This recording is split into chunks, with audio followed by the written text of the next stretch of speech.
Archaeology is, in its most simplest, basic form, the study of the past. This is about the highest vantage point that we have here in central Kansas. Kansas has a rich prehistoric and protohistoric and historic record. It may be the largest Indian archaeological site in the U.S. and Canada. That's a pretty big deal. Right here you can see it's coming around, and so the serpent has something in its mouth. It's quite possible this is yet another part of, they call it ceremonial landscape. We're really lucky to have this group of people here, all these experts with their instruments. Because although we've known about this feature, this site for a long, long time, all we've known about is what's on the surface. So this is your unplowed field.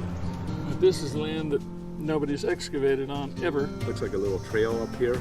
For Dr. Blakesley especially, this is a huge dig for him because this is his pinnacle. He's, I found this stuff and I'm tying it together. When I ran across that, I was so thrilled. I emailed everybody I knew who was interested in the topic, and I said, "You've got to read this."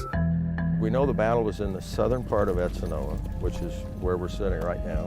When they got him back to New Mexico, they got so much interesting information that they took him down to Mexico City, and he ended up drawing a map.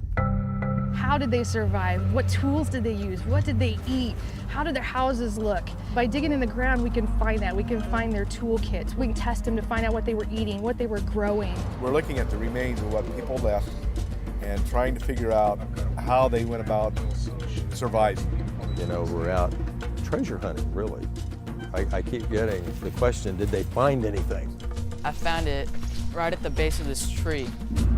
So our view of the archaeology is radically changed. In order for things to carry on, I think it's important that our kids know our history. You cannot know where you're going unless you understand your past. Do your best to carry on the way your ancestors did. There'll be a connection there, and that'll enrich your life. It's very exciting stuff for history and for archaeology.